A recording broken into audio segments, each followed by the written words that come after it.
Nasema hivi, pokea neema ya kuwa mwenye haki. Pokea neema ya kushinda dhambi. Pokea neema ya kushinda kama Yusufu. Makofi ya vigelegele kwa Bwana Yesu.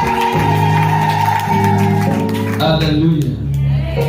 Kwa sababu unaweza kuwa mtume na nabii lakini ukawa mzinzi.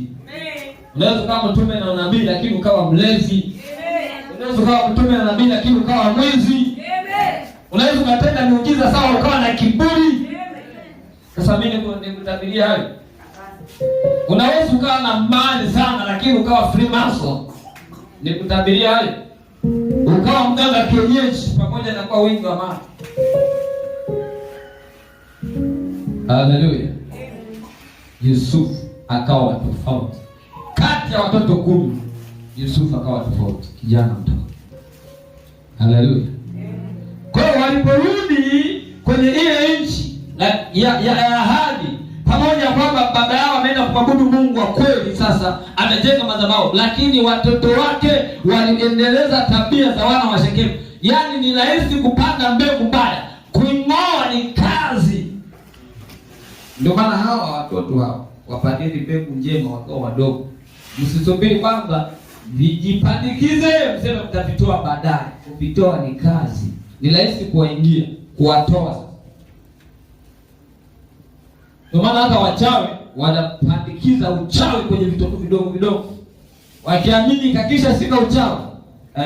Kakisha sika uchawi, hakawezi tena kuachia kirahisi.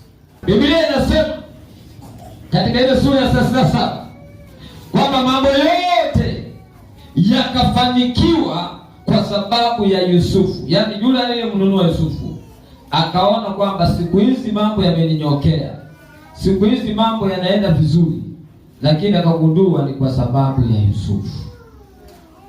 Haleluya. Akasema naona nafanikiwa kwa sababu ya nani?